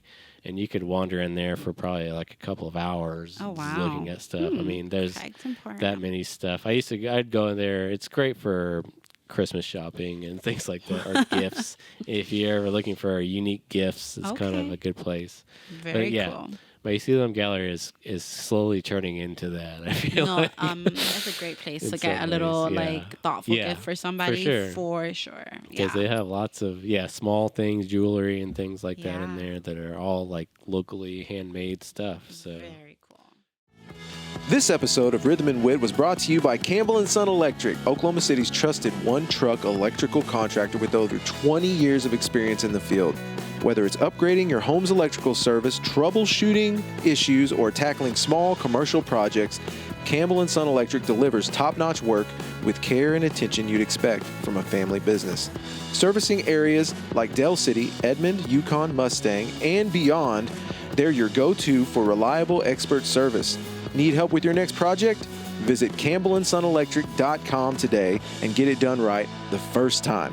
Campbell and Son Electric, brightening Oklahoma, one wire at a time.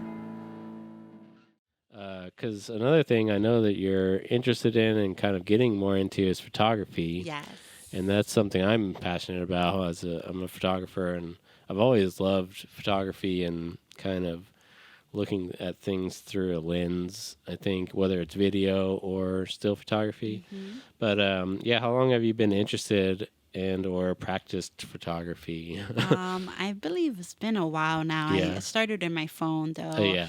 But the visuals that I used to get off my iPhone like 12 Yeah. were so cool. And I was like, oh, I just had a different way of capturing Right. just scenery though.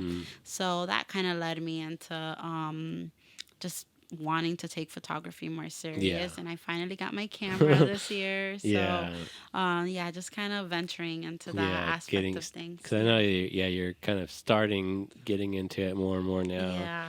Yeah.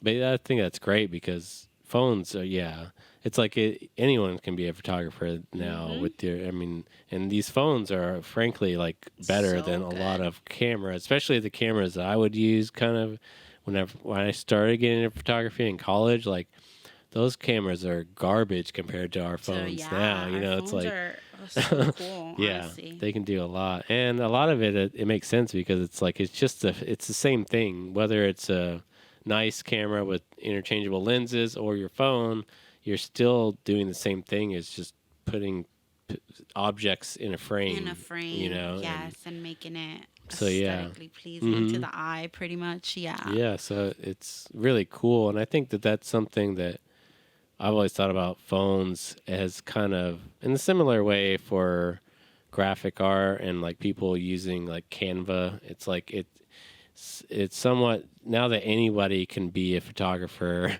anybody can be a graphic artist. That doesn't necessarily mean that it's good, and I think particularly good for actual professionals, photographers or graphic artists. But because I think that what happens, I've always thought about this with graphic art, but it's like whenever anybody can make a website or make something and they don't know what they're doing, and that becomes the standard, is like a lower bar of quality. Right. But they could pass. Yeah. But I don't know. But the thing is, it can also help people get into something more. So that's very true. Cool. It's great just a stepping stone. Yeah. Because you can just start practicing with your phone, just like we were talking about earlier with the video podcast or YouTube. So what are some of your favorite things to photograph? You talk about landscapes, like usually nature, just artsy portraits, I could say. Because I know you do a lot of, you're wanting to get into portrait photography. Yeah, portrait photography, funky art. Just something different. I just kind of want to bring a different feel into my photography, but I have to find my style pretty much. Yeah. Yeah, but it's just a walk outside and I see a bush with beautiful flowers, just trying to capture that the most beautiful way I can. Yeah, there's a few parks that we have. I know. Have you been to Scissortail Park downtown? No, I have not. There's Scissortail Park is a really big park. It's fairly new for Oklahoma City, but it's there's a lot of nice if you just walk around with your camera and practice there. But there's also connected to it technically, which is an older. I mean, this park is called the Myriad Gardens. Oh yes, I've been there. It's beautiful there. I think Scissortail Park is just south of it. So it's but it's like now it's kind of nice because there's a lot of green space all in the area. Over, yeah. So you can go there, and I used to go to Myriad Gardens. I used to love to go there and photograph flowers or whatever, nature. Yeah. And there's another one very close to here my house is Will Rogers Park.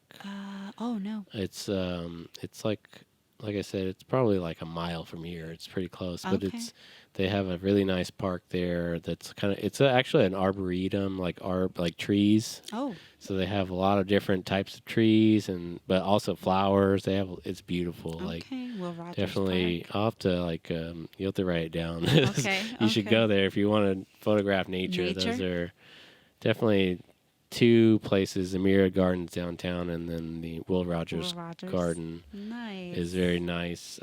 Like I'll go to Will Rogers because it's very close, and I'll go there and sit, and you just sit in the with a towel or blanket and just find a little spot under a tree, and it's very meditative and quiet and peaceful. Yes. And it's interesting because it's like in the middle of a big busy city, you know, like you still hear all the traffic, but it's still nice. I love that. I love recommendations, honestly. There's so much I have to do. But yeah, for sure. There's definitely like I said, if you like nature photography, there's a few good places for that. Not enough, because I used to love that too when I started, and like I got bored of it pretty quickly because it's like, okay, I've taken pictures downtown, I've gone there, it's like, now what? Yeah. I think that the thing that's reinvigorated my love for photography is taking pictures of people. I think that's the best thing to do. Yeah. And for sure. You can never get the same. Yeah, it's always going to be. Yep. Mm-hmm. Yeah, something new. Something new. So where do you see yourself going with photography? What do you ultimately want to do with it? Yeah. So I launched Studios. Studio Spotlight. Yeah, I'm like, wait. That's your second Instagram. My second Instagram. It's kind of just idle right now until I get that going. Right. But my vision is to kind of get those creative photo shoots started. I think I have to just photograph myself until I kind of find that style. Start practicing. Yeah, still practicing, but I need to build a portfolio. I think that you'll get the outcome you want once you got something established to show what you are offering. Yeah, it's definitely true. So, and because that's with the studio spotlight, are you wanting to photograph or do portraits of artists? Yes, of artists, their art possibly, but mostly just a creative photo shoot. If you need to build a portfolio, you have something to identify yourself as an artist, because there's a corporate of portrait, but I believe artists need to be innovative with their artists. Yeah, because that's I think that's something that I've wanted to get into more too, is like portraits, because with comedians and musicians, for sure, it's like you have to have headshots or hire a photographer to have your band photographed and do all that. So that's something I want to get into more. But even for visual artists, they need that as well, especially if you get to a more professional level. Yep. It's like you do have to have that for your profile on the website, or even at the, like I imagine at like at Momentum, a gallery as well. Yeah, just like even submitting something they would want. Yeah. You have to have it professional. Yeah, for sure. Yeah, that's a great thing to offer for sure. And so hopefully people can reach out to you if they need that. Yeah, it's just work in progress for sure, though. Yeah, that's awesome. So something I thought of, as I think about this a lot, but what are some similarities and differences that you found between practicing like visual art, like painting, and photography? I mean, I know there are a lot, but yeah. What have you found as far as the comparison between the two? Visual arts definitely takes dedication and more work. You have to put the setup, you have to grab the paintbrushes, the water, and the camera is just kind of, that's where I've been easier. Pick up and go, grab your phone, and just, so the convenience of just being able to be creative and not having to set up, I think that's kind of been my comfort zone. But I always see when I do put the work and setting up, and just when I get into painting, I'm like, oh man, I miss this so much. So it's definitely like a balance. You can't go one extreme because you will miss the other. Yeah. I think that they both kind of inform each other too. And I mean, that's something that I've never done this, but I know that some people will photograph something and then paint that. Photograph and make a painting out of something. So that's a fun, like a self project that I've been wanting, because I have a lot of like landscape pictures that I would love to recreate via like a canvas. So Yeah, so much on that to-do list of Right. creativity. But that's cool. That's something I don't think about a lot. But I mean, as a photographer, I mean, that's something that's you can do with a photo. I mean, a lot of people will just take a photo with their phone, and then maybe they don't even care about photography, but they want to take that, capture it, and then so they can recreate it. Yeah, no, for sure. So that's great. Yeah, I hadn't thought about that, but that was a great answer. Because I always think about the composition of photographs and a painting or art or whatever. I mean, there's definitely a lot of similarities there.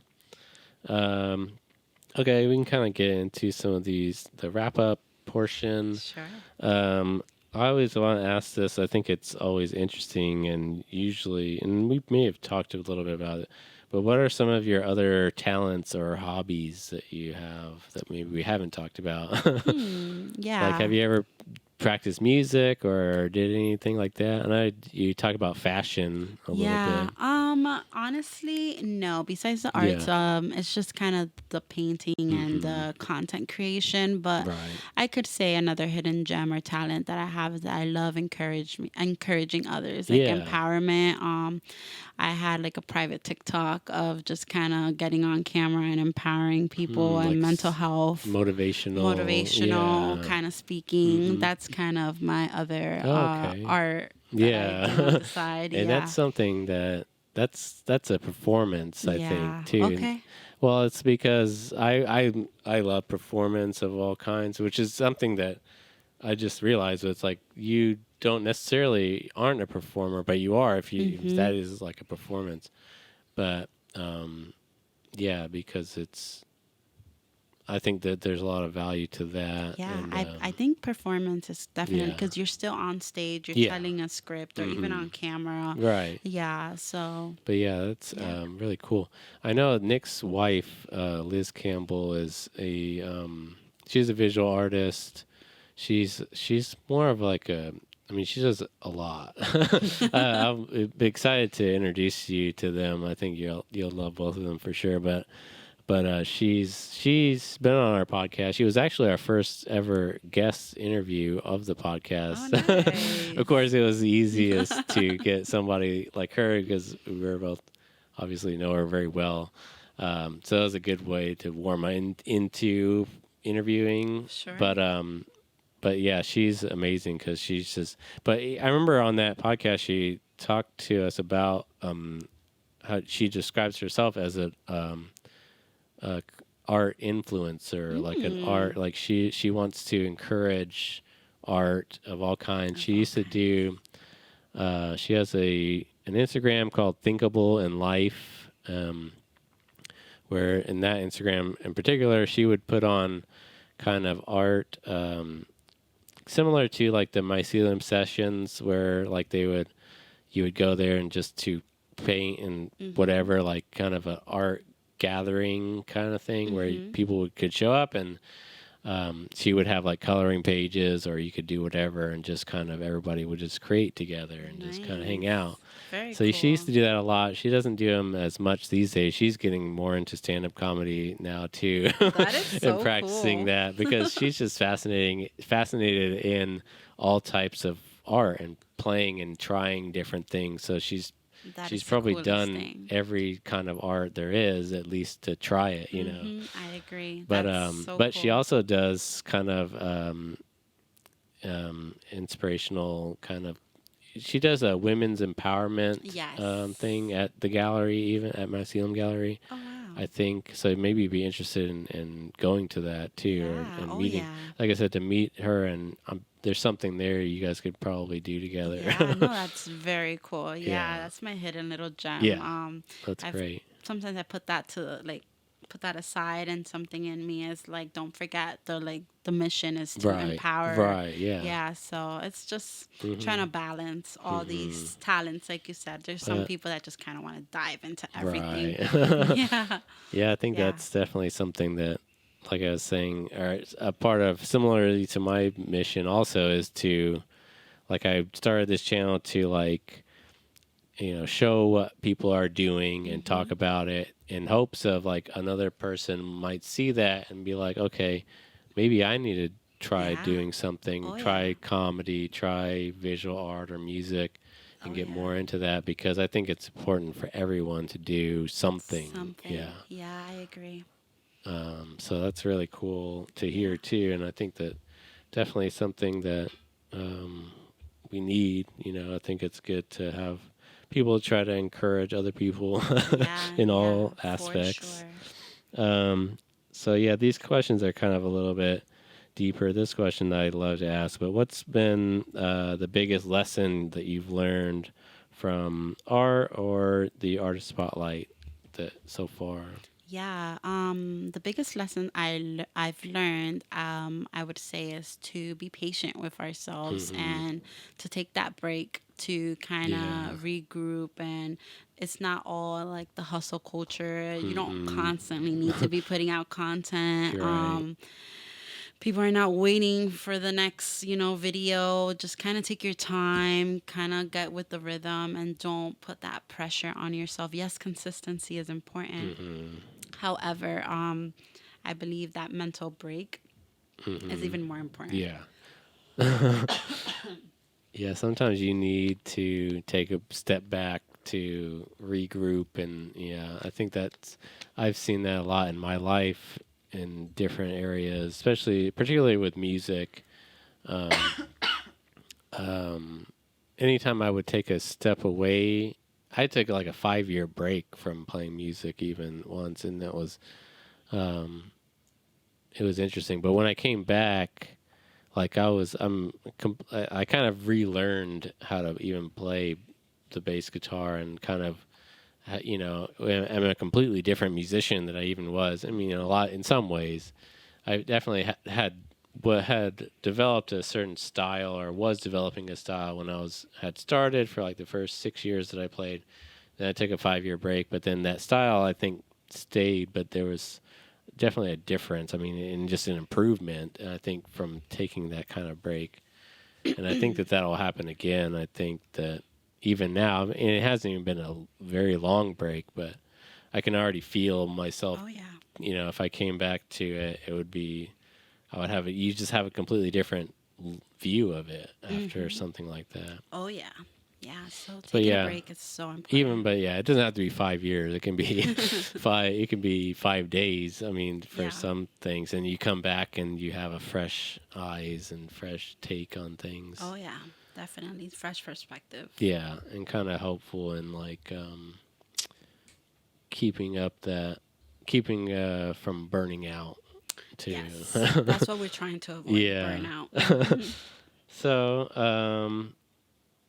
That's really good. I think, like you said, to slow down, just to be patient, and not rush through, to rush through life, even, right? Yeah. Not to hit the next milestone. Right. Just kind of enjoy how much you have grown within your craft as well. Yeah. Yeah.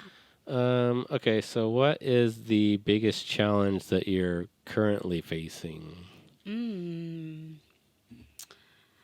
I wouldn't say it's a challenge. I say it would be more exciting. Just kind of seeing my way around Oklahoma, what I want to do, what artists. Just kind of everything's fresh, everything's new.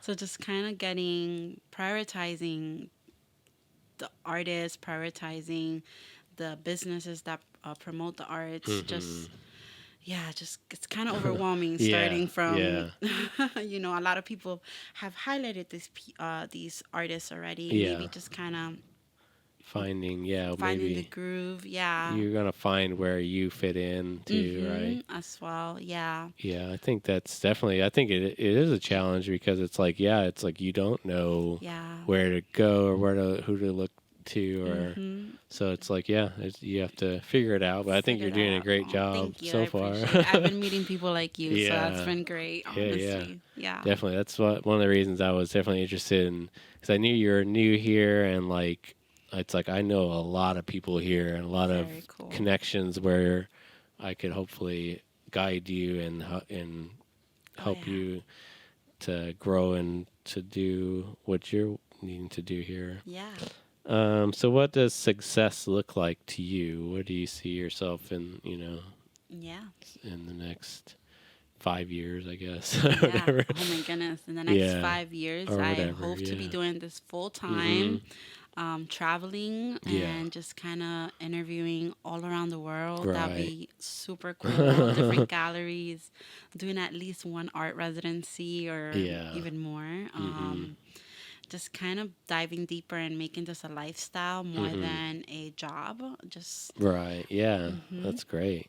Definitely a good goal to have. And I Yeah. think that can definitely be done as far as, yeah, social traveling. media has so much potential. So yeah, that's great. yeah, Yeah, I think that's definitely a good goal. And this, you're already on the path. So yeah, establish a foundation. I think Now it's definitely about like I was saying too. It's like sometimes I feel like I get discouraged because it's like this channel and this podcast doesn't reach as many people as I'd like it to, or grow. The growth is very slow. But it's like I think that I always try to think of it as like I'm just keep practicing. Like even if we only get 20 views per episode, it's like, well, that's not necessarily why I do it. I think that the real reason I do it, and I try to remind myself this, but it's like this is why I do it right now, getting to talk to you yeah, and or whoever is in that chair. It's like having these conversations is the most valuable thing for me. And it's like, honestly, because it's like, if I didn't really have any aspirations, I might still do this, but just not ever put this on anywhere, you know, just to get to meet people and talk about art, talk about creativity. Yeah. That's the most thing that I'm fascinated with the most. So I try to tell myself that that's why I do this. Like, even if 0 people listened, I would still be doing this Yeah, I and still inviting think people it's here. a value. We having an exchange, Yeah. you know. Even if, like you said, 20 people watch, Yeah. we inspired each other within this conversation. Right. So I think that's very valuable. And like building the relationships too. Saying your goals out loud, Yeah. that's very important. Right. Yeah. So yeah, I think that's important. And just to, like I said, just to keep doing it, because it's like every time I do this, I'm getting better and better at interviewing. So I'm building that skill up, and hopefully it will lead me somewhere that's, you know, more substantial than where I'm currently at. But still, it's been fun. Okay, so that's kind of all I have. So the last question, of course, is where can people find you? Do you want to shout out? You can look here, talk about your channels. So you guys can find me at the Artist Spotlight _ on Instagram. And if you're interested in an artist interview, definitely reach out via DM. Yes.